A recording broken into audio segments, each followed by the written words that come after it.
ಸಮಸ್ತ ವೀಕ್ಷಕರಿಗೆ ನನ್ನ ನಮಸ್ಕಾರಗಳು. ವೀಕ್ಷಕರೇ, ಇಂದು ನಾನು ನಿಮಗೆ ಒಂದು ಅದ್ಭುತವಾದ ಮತ್ತು ಸುಲಭವಾದ ವಶೀಕರಣ ತಂತ್ರವಿದ್ಯೆಯನ್ನು ಹೇಳಕ್ಕೆ ಇಷ್ಟಪಡ್ತೀನಿ ವೀಕ್ಷಕರೇ. ಏನಪ್ಪ ಇದರಿಂದ ಏನು ಪ್ರಯೋಜನ, ಯಾರ್ಯಾರಿಗೆ ಆಗುತ್ತೆ ಅಂತ ನಾನು ಈಗ ಹೇಳ್ತೀನಿ ವೀಕ್ಷಕರೇ. ನೋಡಿ, ಒಂದು ನಿಂಬೆಹಣ್ಣು ಹಾಗೂ 6 ಲವಂಗ, ಇದರಿಂದ ವಶೀಕರಣ ಮಂತ್ರವಿದ್ಯೆನ ಹೇಳ್ಬೋದು ವೀಕ್ಷಕರೇ. ಇದು ಎಷ್ಟು ಸುಲಭವಾಗಿರುತ್ತೋ ಅಷ್ಟೇ ಪರಿಣಾಮಕಾರಿಯಾಗಿ ಇದು ನಿಮಗೆ ಚಮತ್ಕಾರಿಯಾದ ವಶೀಕರಣ ಆಗುತ್ತೆ ವೀಕ್ಷಕರೇ.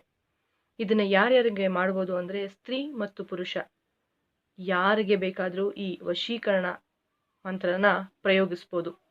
ಇದು ಒಮ್ಮೆ ನೀವು ಪ್ರಯತ್ನ ಪಟ್ಟಿದ್ದೇ ಆದಲ್ಲಿ ಶೀಘ್ರವಾಗಿ ನಿಮಗೆ ಇದರ ಪರಿಣಾಮ ಕಾಣುವುದು. ಏನು ಮಾಡೋದು ಅಂತ ನಾನು ನಿಮ್ಗೆ ಹೇಳ್ತೀನಿ ವೀಕ್ಷಕರೇ. ಒಂದು ನಿಂಬೆಹಣ್ಣನ್ನು ತೆಗೆದುಕೊಳ್ಬೇಕು ವೀಕ್ಷಕರೇ. ಅದನ್ನು ಮಧ್ಯಭಾಗವಾಗಿ ಕತ್ತರಿಸಬೇಕು. ನೋಡಿ ವೀಕ್ಷಕರೇ, ಹೀಗೆ ಪೂರ್ತಿಯಾಗಿ ಕತ್ತರಿಸಬಾರ್ದು, ಹೀಗೆ ಇಡಬೇಕು ವೀಕ್ಷಕರೇ. ಇದು ಗಂಡು ಅಥವಾ ಹೆಣ್ಣು ಯಾರು ಬೇಕಾದ ಹೆಸರನ್ನ ನೀವು ಮನ್ನದಲ್ಲಿ ನೆನೆಸ್ಕೋಬೇಕು ವೀಕ್ಷಕರೇ. ಅವರ ಹೆಸರನ್ನು ಹೇಳುತ್ತಾ ವೀಕ್ಷಕರೇ, ನಾನು ಹೇಳುವ ಮಂತ್ರವನ್ನು ನೀವು ಇಲ್ಲಿ 6 ಬಾರಿ ಉಚ್ಚರಿಸಬೇಕು. ಪ್ರತಿಯೊಂದು ಬಾರಿ ನೀವು ಆ ಮಂತ್ರವನ್ನು ಉಚ್ಚರಿಸಬೇಕಾದ್ರೆ ಈ ಲವಂಗವನ್ನು ಈ ಬೀಜದ ಹಿಂದೆ ಚುಚ್ಚಬೇಕು ವೀಕ್ಷಕರೇ. ಹೀಗೆ ಏನು ಅಂತ, ಯಾವ ಮಂತ್ರ ಅಂತ ನಾನು ನಿಮಗೆ ಈಗ ಹೇಳ್ತಾ ಇದ್ದೀನಿ ವೀಕ್ಷಕರೇ. ಮಂತ್ರ ಹೀಗಿದೆ: ಓಂ ಶ್ರೀ ಆದಿಶಕ್ತಿ ಪುರಾಣಂ ಕಿಂಕಿಣಿ ದೇವ ರವಿನಾಮ ವಶೀಕರಣಂ ಸ್ವಾಹ ಎಂದು ಹೀಗೆ ನೀವು 3 ಬಾರಿ ನಾಮವನ್ನು ಉಚ್ಚರಿಸಿ ಇಲ್ಲಿ 3 ಹೀಗೆ ಚುಚ್ಚಬೇಕು.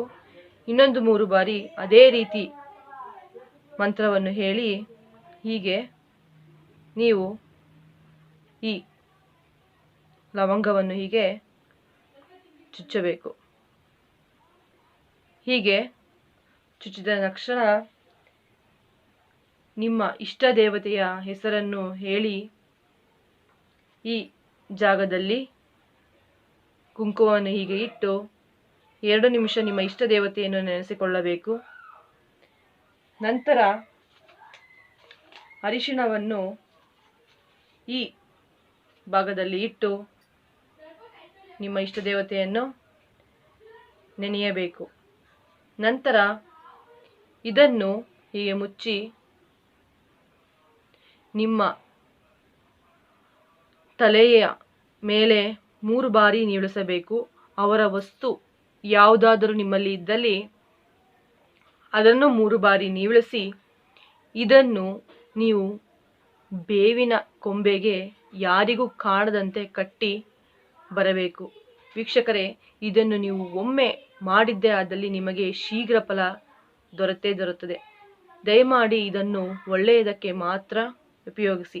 ನಿಮಗೆ ಇದರಲ್ಲಿ ಯಾವುದೇ ರೀತಿ ಅನುಮಾನವಿದ್ದರೆ, ಯಾವುದೇ ರೀತಿ ನಿಮಗೆ ಇದರಲ್ಲಿ ಯೋಚನೆ ಇದ್ದರೆ ಒಮ್ಮೆ ನಮ್ಮ ಗುರುಜಿನ ಸಂಪರ್ಕಿಸಿ.